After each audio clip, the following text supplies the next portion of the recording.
আসসালামু আলাইকুম। আজকে অনেক দুঃখের সাথে একটি কথা বলতে হচ্ছে, একটি দুঃখের সাথে কথাগুলো তুলে ধরতে হচ্ছে।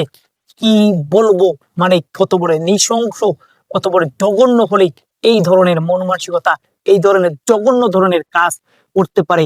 কত বড় নিকৃষ্ট মানুষ, নিকৃষ্ট ব্যক্তি হলে এই ধরনের কাজ সে সংগঠিত করতে পারে।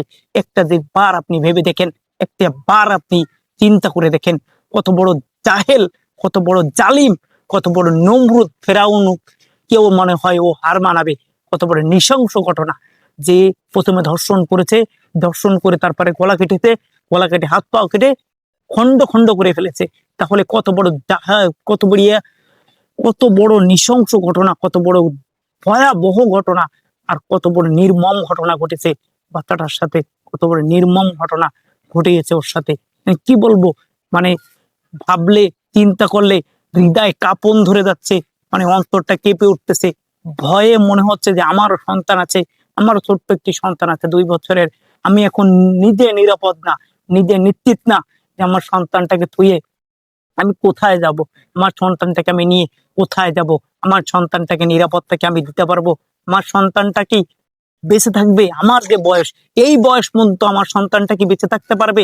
আমি এখন সেই সংশয়ে ভুগতেছি, সেই সংশয় মানে আমাকে ভয়ে ভয়ে মানে দম বন্ধ হয়ে আসতেছে, যে কি হচ্ছে বাংলাদেশে, কোথায়, মানে কি হয়ে যাচ্ছে, আমরা কোন সমাজে আছি, কোন সমাজের প্রেক্ষাপটে আমরা বিচরণ করতেছি। কি বলবো, মানে যাই বলবো কেন জানি, মানে কি কি বলবো, মানে মুখের ভাষা বাইরে যাচ্ছে না, মুখে থেকে কথা বাইরে যাচ্ছে না।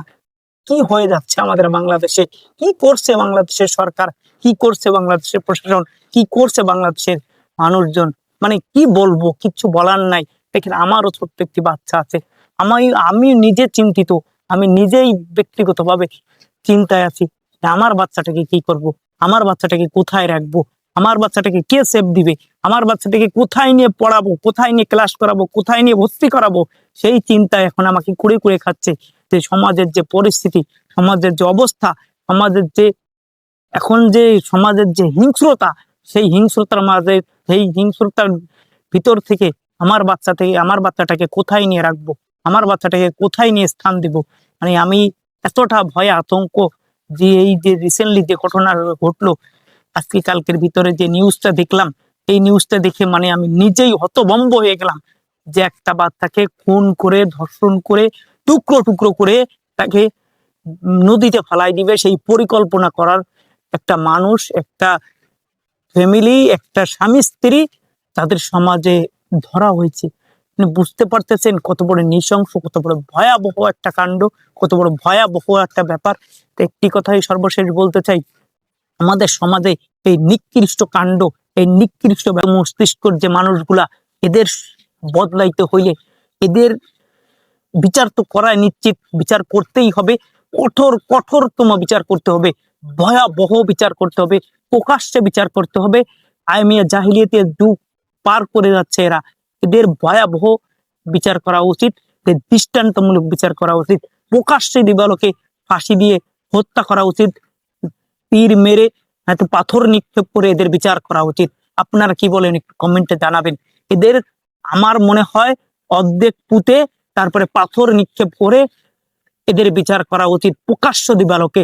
তাহলে যদি এদের বিচার হয়, না হলে এদের ওই যে আপনার দৌড়রা না কি বলে না, ওগুলো মেরে সমাজের সামনে দাঁড় করায়, মেরে তারপরে এদের বিচার করা উচিত। এদের বিচার দেখে বাংলাদেশে বলেন, পৃথিবীর সর্বস্তরের মানুষ বলেন, যেন ভয়াবহ একটা দৃষ্টান্তমূলক বিচারের সাক্ষী হয়ে থাকে। তো এদের বিচার এইভাবে করা হয়েছে। একটি কথাই বলতে চাই সর্বশেষ, যে এদের বিচারটা আমরা দেখতে চাই সমাজের মাঝে, মানুষের মাঝে একেবারে প্রকাশ্য দিবালোকে হওয়া উচিত। আর একটা কথা বলবো, না বললেই পারতেছি না, এই কথাটা একেবারে বাস্তব। আমাদের সমাজ থেকে সবচেয়ে ভয়াবহ রূপ ধারণ করতেছে মাদক, আর হচ্ছে প্রিমিক্সিং, আর হচ্ছে পর্ন ভিডিও। যদি এই সমাজ থেকে এই জিনিসগুলো যদি না উঠে যায়, বিকৃত মস্তিষ্কের মানুষগুলো কখনো ঠিক হবে না। বিকৃত বিকৃত মস্তিষ্কের মানুষ সমাজে আরো বিচরণ করতেছে, আরো কোথাও না কোথাও বিচরণ করে ঘুরে বেড়াচ্ছে। আমাদের সমাজে একটি ঘটনা একবার ঘটে গেছে এমন না, অহরহ বা অহরবার এই ঘটনাগুলো ঘটেছে। এই সমাজে বিকৃত মস্তিষ্কর মানুষ এখনো আছে, এখনো বিচারণ করতেছে। তো এমন বিচার করা উচিত, এমন বিচার করা লাগবে, আর এমন বিচার করতে হবে যে মানুষগুলো এখনো এই ধরনের চিন্তা ভাবনা, এখনো এই কাল্পিত চিন্তা ভাবনা তাদের ভিতরে আছে, সেই ধরনের মানুষগুলো যেন শিক্ষা পেয়ে যায়, সেই জন্য তাদের কাছে যেন মেসেজটা চলে যায়। সেই এই ধরনের দুর্ঘটনা, এই ধরনের ভয়াবহ নৃশংসতা যদি কেউ ঘটানোর সাহস করে, তার দৃষ্টান্তমূলক শাস্তি হবে, তার একবারে জনগণের সামনে শাস্তি হবে। তা একটি কথা সর্বশেষ বলবো, আমাদের সমাজ থেকে মাদক, পর্ন ভিডিও, ফ্রি মিক্সিং এগুলো বন্ধ করতে হবে। সরকারকে বড় জোর অনুরোধ জানাবো, ওনাকে মানে কি বলবো, ওনাকে মানে কি হাত জোর করে অনুরোধ জানাই যে আপনি আপনার ইন্টারনেট সেবা, আপনার ইসের সেবায় এতটাই করবেন, এতটাই ইসের পর্যায়ে নিয়ে যাবেন, যাতে এই ফ্রি মিক্সিং, পর্ন ভিডিও আর মাদক এই সমাজ থেকে বিতাড়িত হয়ে যায়। মাদক সমাজ থেকে যেন একবারে নির্মূল হয়ে যায়। পর্ন ভিডিও, ফ্রি মিক্সিং এগুলো যেন সমাজে না থাকতে পারে। এটাই হচ্ছে সবথেকে ভয়াবহ রূপ ধারণ করে, এটাই সবথেকে ভয়াবহ একটি কাল্পিক ধরনের আমাদের সমাজের মানুষগুলোকে আক্রোশ করে, বিকৃষ্ট করে, তাদের মস্তিষ্ক নষ্ট করে দিচ্ছে। এটাই আমাদের সমাজকে আমাদের সমাজ বদলাইতে হলে, মানুষ বদলাইতে হলে আগে এগুলো বদলানো লাগবে। ভালো থাকবেন। ভিডিওটা ভালো লাগলে শেয়ার করবেন, খারাপ লাগলে প্লিজ স্ক্রল করে চলে যাবেন। আমি আপনাদের টিআরপি কিংবা আমি আপনাদের ভালোবাসা পাওয়ার জন্য ভিডিও বানাই নাই, সত্যতা তুলে ধরছি। আসলেই যে ধরনের ঘটনা ঘটতেছে, আমার সন্তান, আপনার সন্তান, আরেকজনের সন্তান আসলে নিরাপদ না ভাই। নিরাপদে যদি থাকতে চান, আপনি মানুষ হইলে আওয়াজ তুলবেন, মনুষ্যত্ব যদি থাকে তাহলে বিচার চাইবেন। ভালো থাকবেন। আসসালামু আলাইকুম। আমারও সন্তান আছে, বিচার চান।